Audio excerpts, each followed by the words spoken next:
Thì mặc vậy luôn. Con mượn xa đây con trâu của mà tu. Sọc bài ngọt kia con cháu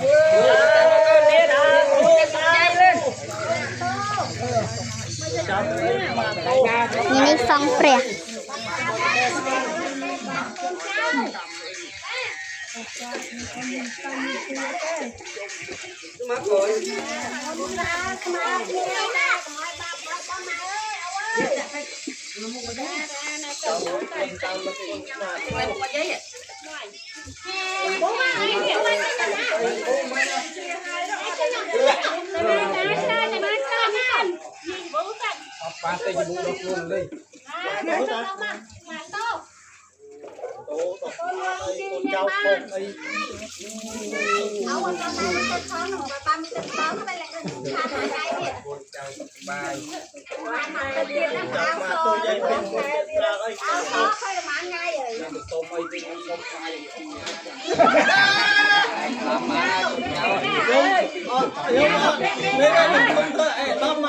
Luôn can tập không can tập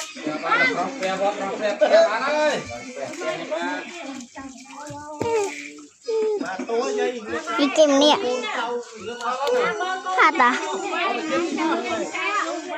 Này, cái nào? Học nhà học bài có kia kê với học nhà đâu chia sắp bao ấy mình gốc ấy mình ấy chặt này vui cái bác mà tốt đó không mà tốt con trâu mượn ra mượn tuốt anh mà tốt ra mình coi ai phát hiện nấu à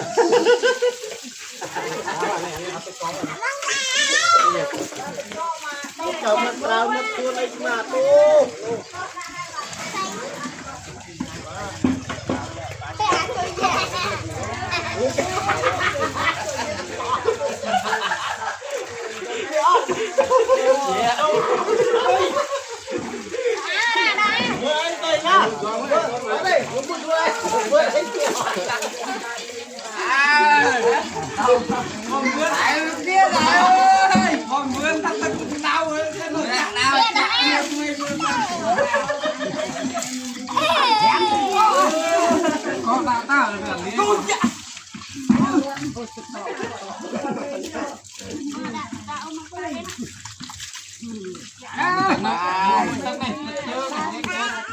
chân dây ôi có bài mà nó lấy con tao không